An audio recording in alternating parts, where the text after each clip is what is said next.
It's game day at the Grove in Oxford, Mississippi.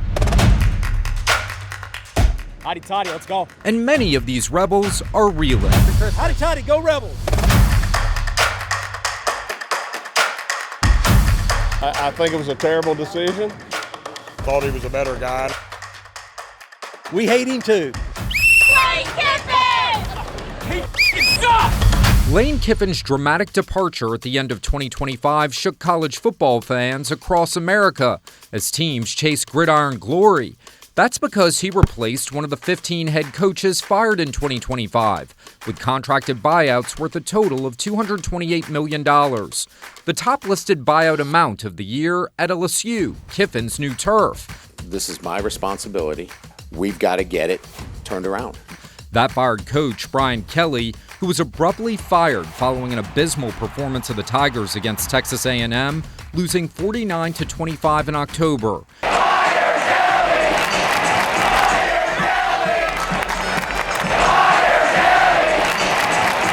Emails obtained by InvestigateTV show fans demanded the university make a change, while that game was still in progress. Fire Brian Kelly now. This expletive is pathetic what I'm watching. I can't deal with it no more. Change came quickly. Within hours of these emails flooding the inbox of athletic director Scott Woodward, Kelly was gone. But his buyout to leave, $54 million, the second largest in college football history. And that wasn't the only buyout LSU was on the hook for. I'm never going to make a decision on money. And I'm telling you right now, I don't know what my contract is here. It also had to send money over to Oxford. Built into Kiffin's new contract, LSU paid hundreds of thousands to Ole Miss for his buyout and playoff wins. Plus, his new contract with LSU is now the second highest in college football, worth $91 million. The coaches have all the leverage right now, whether they're leaving or coming in. David Ridpath is a professor of sports business at Ohio University, a university that just terminated its football coach for cause in December. Brian Smith is now demanding a $2.5 million buyout after the university sent him packing. The school is saying they're not going to pay the buyout. I think eventually they're going to have to. Here, it gets a little bit more acute because tuition and fees do go up when athletic expenses go up, and it does really affect the student. And our students are charged just in athletics alone well over $1,000 a year in student fees just to athletics, and you extrapolate that out with student loan debt. And we've interviewed students. I say we, me and other researchers have interviewed students about this. Once they hear this, they're like, well, hold on a second. Now it is affecting me. Our national investigative team looked at coaching data around the country and found the staggering $228 million in contracted buyouts in 2025 broke records for the largest buyouts in college athletics.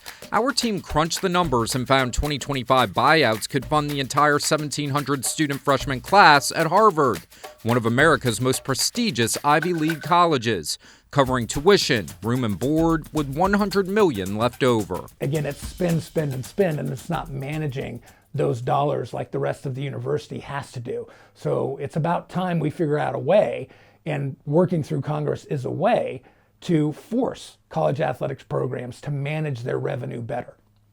In 2025, the SEC was on the hook for at least $138 million for 5 coaches not to work. Brian Kelly's buyout, $54 million. Kentucky's Mark Stoops, $38 million. Florida's Billy Napier, $21 million. Followed by Auburn's Hugh at nearly $16 million. And Arkansas's Sam Pittman, $9.3 million. If Arkansas had waited a bit longer, a reduced buyout agreement would have kicked in, saving the school $3.6 million. Winning in football is probably too over-important, but it is very important in the SEC. And so no surprise, if you don't win in the SEC, you're not going to last very long. Not that that's right, but that is the culture that is set. Our team found it wasn't just the SEC agreeing to pay out big bucks to sideline coaches and send them on their way. The Big Ten, Big 12, and ACC all have contracts with buyouts totaling millions in double digits for coaches to leave.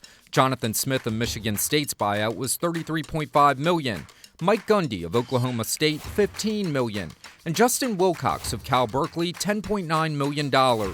The buyouts are made possible through mega contracts, ultimately leaving the university on the hook.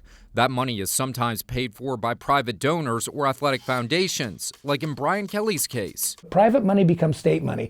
Just because it's privately donated doesn't mean that that is a free-for-all that can be just given to coaches and that's your get-out-of-jail-free card.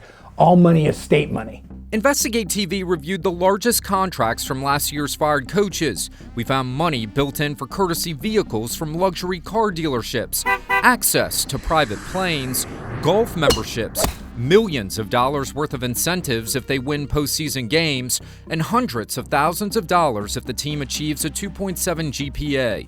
Incentives, some argue, shouldn't exist because coaches are already paid to do the job.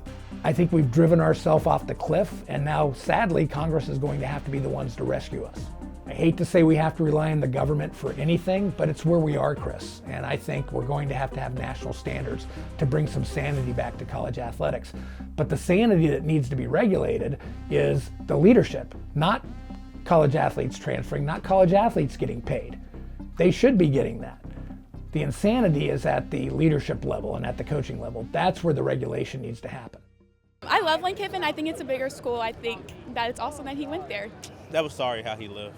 It was a great 6 years, but it was time for him to move on. He did. Thanks for the past 6 years. That's all I can say. There's no way a coach should be able to leave a team in the middle of the year to go, especially to an in-conference rival. It's ridiculous.